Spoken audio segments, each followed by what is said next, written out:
Hello everyone, welcome to Vishesh classes. आज की इस वीडियो में हम डिस्कस करेंगे कंप्यूटर मेमोरी के बारे में कि अलग अलग किस टाइप की मेमोरीज कंप्यूटर के अंदर यूज करते हैं। बेसिकली कंप्यूटर मेमोरी को दो पार्ट में डिवाइड किया गया है, primary memory and secondary memory. सबसे पहले हम डिस्कस करते हैं primary memory. The memory unit that communicate directly with the CPU is called the main memory और इंटरनल मेमोरी। जो प्राइमरी मेमोरी होती है वो सीपीयू के साथ डायरेक्ट कम्युनिकेशन करती है, तो इसलिए हम इसे इंटरनल मेमोरी या प्राइमरी मेमोरी कहते हैं। Primary memory allows the computer to store data for the immediate manipulation to keep track of what is being in process currently. जो प्राइमरी मेमोरी होती है उसे कंप्यूटर इमीडिएट डाटा स्टोरेज के लिए और प्रोग्राम स्टोरेज के लिए यूज करता है। जो सीपीयू होता है वो प्राइमरी मेमोरी से डायरेक्टली कम्युनिकेट करता है प्रोग्राम्स को रन करने के लिए। Main memory is volatile in nature. When power is turned of the content of this memory is erased. Primary memory होती है वो वोलेटाइल इन नेचर होती है, मतलब जैसे ही आप पावर कट करोगे तो उसी टाइम उसका सारा डाटा इरेज हो जाता है। तो बेसिकली प्राइमरी मेमोरी में डाटा स्टोर करके रखने के लिए हमें उसे कंटिन्यूस पावर सप्लाई देनी पड़ती है। Now we will come to the classification of main memory. जो प्राइमरी मेमोरी है उसको फर्दर दो पार्ट में डिवाइड किया गया है, रैंडम एक्सेस मेमोरी और read only memory. Random access memory को फर्दर दो पार्ट में डायनेमिक रैम और स्टैटिक रैम, और रीड ओनली मेमोरी को programmable ROM PROM, erasable programmable ROM, electrically erasable programmable ROM में डिवाइड किया गया है। सबसे पहले हम डिस्कस करते हैं रैंडम एक्सेस मेमोरी क्या होती है। It is also known as the read write memory that allows CPU to read as well as write data and instruction into it. जो रैंडम एक्सेस मेमोरी होती है उसमें सीपीयू रीड भी कर सकता है और राइट भी कर सकता है इंस्ट्रक्शन को। RAM is used for temporary storage of input data, output data and immediate result. RAM को temporary as a temporary storage use किया जाता है डाटा रीड और राइट करने के लिए। सबसे पहले आती है dynamic RAM. It is made up of memory cells where each cell is composed of one capacitor और वन ट्रांजिस्टर। डायनेमिक रैम के अंदर जो बेसिकली स्ट्रक्चर होता है उसमें एक कैपेसिटर और एक ट्रांजिस्टर इंक्लूडेड होता है। D RAM must be refresh continue store information. D RAM में डाटा को स्टोर करने के लिए हमें कंटिन्यूसली उसे रिफ्रेश करते रहना पड़ता है इंफॉर्मेशन को स्टोर करने के लिए। डी रैम स्लोअर होती है और लेस एक्सपेंसिव होती है और मदरबोर्ड पर भी बहुत कम स्पेस लेती है। Second is static RAM. It retains data as long as power is provided to the memory chip.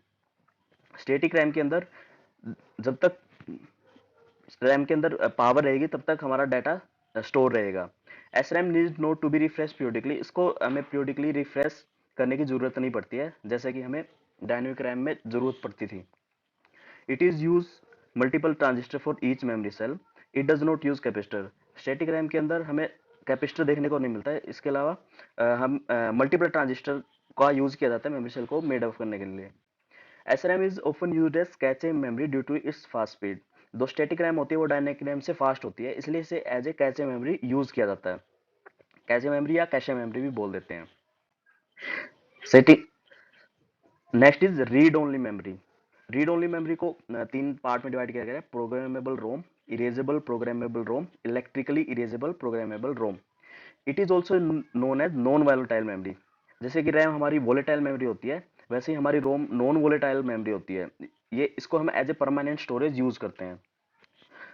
जैसे पावर कट की जाती है तो इसमें रैम की तरह हमारा डाटा इरेज नहीं होता, ये डाटा को परमानेंट स्टोर करके रख सकते हैं in absence of power supply. ROM can ROM can be use for return data and instruction to only one time. ROM के अंदर हम डाटा या इंस्ट्रक्शन को हम एक ही बार लिख सकते हैं। Once a ROM is program it can't be reprogram, so it has read capability. ROM में हम एक बार ऐसे हमने इस पर हमने एक बार डाटा को स्टोर कर दिया तो हम उसे फिर दोबारा रीप्रोग्राम नहीं कर सकते, तो इसलिए इसे रीड ओनली मेमोरी, इसमें सिर्फ हमें रीडिंग का ही फंक्शन एनेबल होता है। Second is programmable ROM. First is programmable ROM. Programmable ROM क्या होती है? It is also the non volatile in nature. Once PROM has been programmed its content can never be change. Programmable ROM में non volatile in nature होती है, इसमें data permanent store किया जाता है। दूसरा, एक बार प्रोम को हमने प्रोग्राम कर दिया तो दोबारा हम इसके कंटेंट को इरेज नहीं कर सकते। It is one time programmable device, यह इसे सिर्फ खाली एक बार ही प्रोग्राम किया जा सकता है। This type of memory is found in video game console, mobile phones, implantable medical care device और डेफिनेशन मल्टीमीडिया इंटरफेस। इस टाइप की मेमोरी हमें गेमिंग कंसोल्स में, मोबाइल फोन्स में, मेडिकल डिवाइसेस में और मल्टीमीडिया इंटरफेस में। ये प्रोग्रामेबल रोम को बेसिकली वहाँ यूज किया जाता है जहाँ हमें एक बार इंस्ट्रक्शन को राइट करने के बाद उन्हें चेंज करने की जरूरत नहीं पड़ती है। Second is erasable programmable ROM, shortly called EEPROM.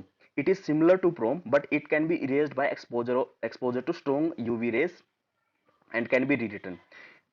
EEPROM में क्या होता है, ये एक्चुअली ये भी एक प्रोम के सिमिलर टू प्रोम होती है, बट इसमें क्या है, हम डाटा को इरेज कर सकते हैं by exposing the memory to strong UV rays, और इसको हम दोबारा रीराइट कर सकते हैं। It is also known as ultraviolet erasable programmable ROM, UV PROM भी इसे शॉर्ट फॉर्म में बोला जाता है। उसके बाद आती है electrically erasable programmable ROM. It is similar to E PROM but it can be erased electrically then rewritten. ये E prom similar to E प्रोम होती है, बट इसे वहां पे हम यूवी रेज का यूज कर रहे थे, यहाँ पे हम इलेक्ट्रिकली इसको इरेज कर सकते हैं मेमोरी को और रीराइट कर सकते हैं। The burning process is reversible by exposure to electrical impulse. It is the most flexible type of ROM and is now commonly used for the holding BIOS. ये सबसे लेटेस्ट और फ्लेक्सिबल टाइप रोम होती है, इसलिए इसे जनरली हमें basic input output system को write करने के लिए यूज किया जाता है। सम स्पेशल मेमोरीज, जैसे कैशे मेमोरी क्या होती है? It is a strong buffer that store the data which is used more often temporarily and make it available to CPU at the fastest. Cache memory एक buffer storage की तरह इस्तेमाल होती है। इसमें क्या जनरली हमें जो इंस्ट्रक्शन हमें बहुत मोस्ट ऑफन यूज करनी होती है सीपीयू को, और टेम्परेरी फॉर्म में यूज करने होते हैं, उसे इस कैशे मेमोरी के ऊपर रखा जाता है। यह कैशे मेमोरी हमारी जनरल पर्पज रैम से बहुत ज्यादा फास्ट होती है, तो इसलिए इसे हमेशा रैम और सीपीयू के बीच में प्लेस किया जाता है। Cache memory is very high speed memory and placed between RAM and CPU. It increases the processing speed. Second is flash memory. It is a kind of semiconductor based non-volatile rewritable memory. ये semiconductor based non-volatile rewritable memories होती हैं, जैसे कि हमारे digital camera, mobile phones और printer वगैरह में इसका यूज किया जाता है। Third is virtual memory. It is a technique that allow the execution of processes that are not completely in main memory. Virtual memory actually एक टेक्निक है जिसके थ्रू हम उन प्रोसेसेस को एग्जीक्यूट कराते हैं जो कि हमारी मेन मेमोरी पर एक्चुअल में कंप्लीटली अवेलेबल नहीं होती। One major advantage of this memory is that program can be larger than main memory. Virtual memory के थ्रू हम उन प्रोग्राम का एग्जीक्यूशन करा सकते हैं जिनका साइज हमारी मेन मेमोरी से भी ज्यादा होता है। सेकंड आती है सेकेंडरी मेमोरी। सेकेंडरी मेमोरी क्या होती है? It is this memory storage much larger amount of data and information for expanded period of time. Secondary memory हमारी वहां यूज होती है जहां हमें लार्ज अमाउंट ऑफ डाटा को परमानेंटली स्टोर करके रखना होता है। Data in secondary memory can not be process directly by CPU. CPU secondary memory को डायरेक्टली प्रोसेस नहीं कर सकता। It must be copied. अगर हमारा कोई प्रोग्राम सेकेंडरी मेमोरी पे रखा हुआ है तो उसे हमें उसको यूज करने के लिए उसे फर्स्टली मेन मेमोरी पे लेके आना पड़ेगा, मतलब प्राइमरी मेमोरी पे रखना पड़ेगा। Secondary memory is use to store data and program when they are not in use. तो सेकेंडरी मेमोरी जस्ट एक स्टोरेज का काम करती है जहां पर हम प्रोग्राम्स या इंस्ट्रक्शन को उस टाइम के लिए सेव करके रखते हैं जब वो यूज में नहीं होती है। ये नॉन वोलेटाइल इन नेचर होती है। Type of secondary memories. Secondary memory की टाइप अलग अलग टाइप क्या हो सकती हैं, जैसे magnetic storage, optical storage, solid state drives. Magnetic storage और ऑप्टिकल स्टोरेज जनरली आजकल ऑब्सोलीट हो चुकी हैं। तो मैग्नेटिक स्टोरेज में क्या है? It is a manipulation of magnetic field on a medium in order to record data.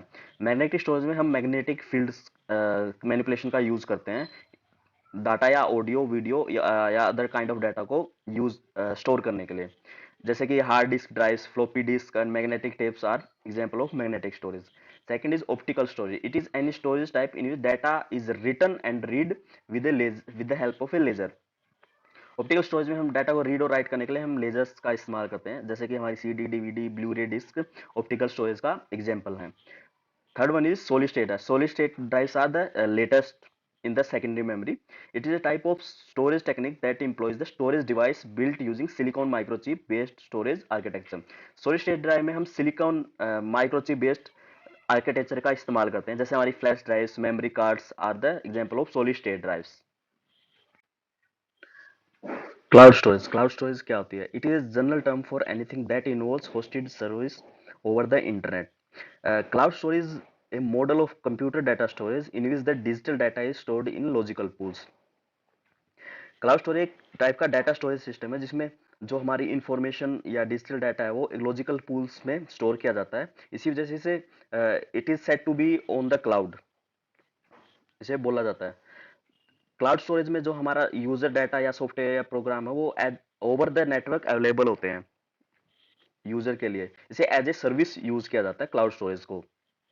Cloud storage के एग्जांपल है जैसे हमारी G drive, Google drive, one drive provided by the Microsoft.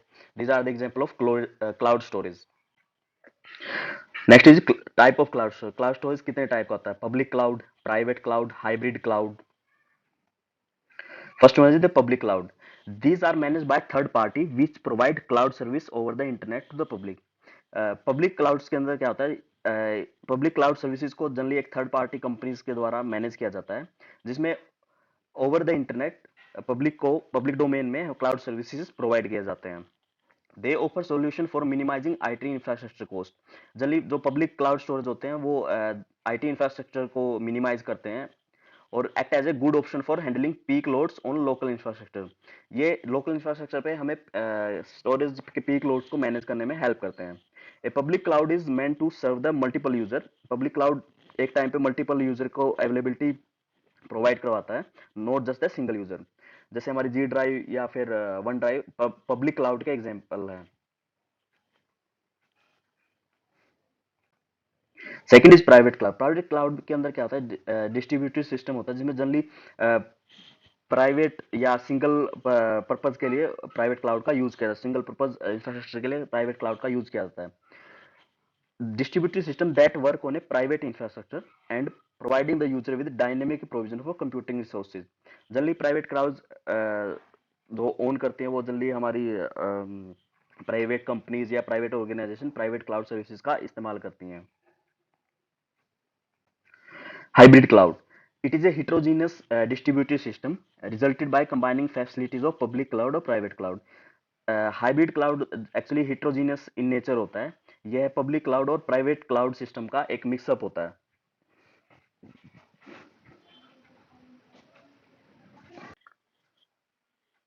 Now is cloud computing services। First is infrastructure as a service। It is cloud computing model where virtualization infrastructure is offered and managed for business by external cloud provider। इसके अंदर क्या होता है? जो external cloud providers companies होती हैं वो business के लिए वर्चुअलाइज्ड इंफ्रास्ट्रक्चर को ऑफर करती है और मैनेज करती हैं। जनरली इस टाइप का क्लाउड स्टोरेज को एज ए सर्विस यूज किया जाता है, जैसे बैकअप एंड रिकवरी के लिए जनरली इसको यूज किया जाता है। Second is software as a service. It is a method for delivering software application over the internet as per demand.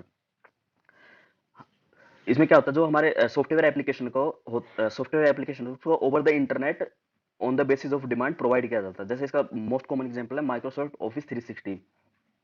इसे as a soft Microsoft Office को as a software application over the internet provide किया जाता है। जैसे कि हम जैसे Microsoft Office 360 का एग्जांपल, इसे हम कहीं भी किसी भी डिवाइस के थ्रू ऑनलाइन अवेलेबल होता है और इसे हम यूज कर सकते हैं किसी भी डिवाइस के through, either by using your laptop, your phone, कहीं भी किसी भी टाइम अपने फाइल्स और उन्हें एक्सेस कर सकते हैं, उन्हें मैनिपुलेट कर सकते हैं। Third one is platform as a service. It refers to the supply on demand environment. इसमें क्या होता है? हमारे एक इन्वायरमेंट ऑन द क्लाउड, एक इन्वायरमेंट प्रोवाइड किया जाता है for developing, testing, delivering and managing software application. Some key player offering platform as a service are Bluemix, CloudBees, Salesforce.com are the example of the services that are provided as a platform for the services।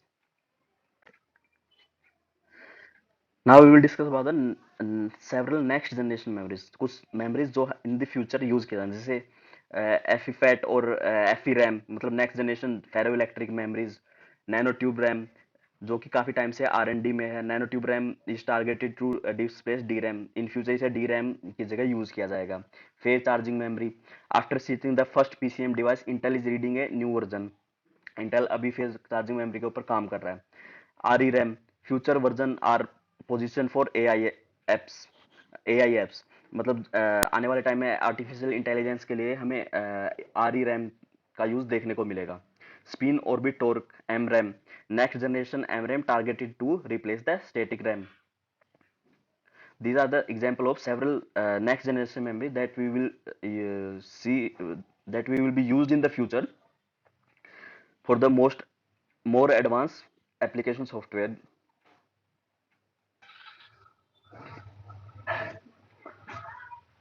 Thanks for watching this video. Please like and subscribe VCS classes.